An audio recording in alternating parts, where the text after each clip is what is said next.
ग्रामीण संवाद,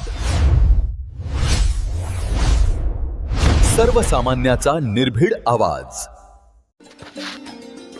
वलांडी येथे ईद उल फित्र उत्साहात साजरी।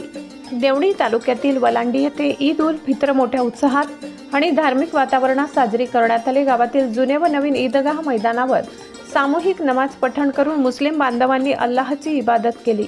ईद उल फित्र हा रमजान महिन्याच्या पवित्र 30 दिवसांच्या रोजानंतर चंद्रदर्शन झाल्यावर साजरा केला जाणारा आनंदाचा सण आहे। या दिवशी उपवास पूर्ण केल्याबद्दल अल्लाहचे आभार मानले जातात। समाजात बंधुता, प्रेम आणि शांततेचा संदेश दिला जातो। वलांडीतील जुन्या ईदगाह मैदानावर अहमद रजा मौलाना यांच्या नेतृत्वाखाली सामूहिक नमाज अदा करण्यात आली, तर नवीन ईदगाह मैदानावर हाफिज जिब्राईल आलम यांनी देशात व जगात अमन शांती नांदो, सर्वांवर अल्लाहची रहमत व बरकत राहो, प्रत्येकाच्या जीवनात सुख समृद्धी व आरोग्य लाभो, समाजात बंधुता भाईचारा वाढो, गरीब व गरजू लोकांना मदत मिळो, देश प्रगतीच्या मार्गावर पुढे जावो अशी विशेष दुआ करण्यात आली। नमाज पठणानंतर मुस्लिम बांधवांनी एकमेकांना गळा भेट देत ईदच्या शुभेच्छा दिल्या। यावेळी गावात आनंदाचे व उत्साहाचे वातावरण पाहायला मिळाले।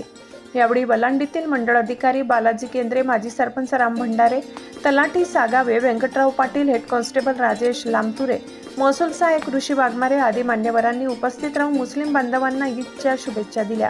तसेच अरुण पाटील मित्रमंडळाच्या वतीने अरुण पाटील, सुशांत साबणे, विशाल फुलारी, दत्ता सोनकांबळे आदींनी मुस्लिम बांधवांना गुलाब पुष्प देऊन ईदच्या शुभेच्छा दिल्या। ग्रामीण भागातील प्रत्येक महत्त्वाच्या घडामोडी सर्वप्रथम पाहण्यासाठी पाहत रहा ग्रामीण संवाद, सर्वसामान्यांचा निर्भीड आवाज। चॅनलला सबस्क्राईब करा आणि अपडेट्ससाठी बेल आयकॉन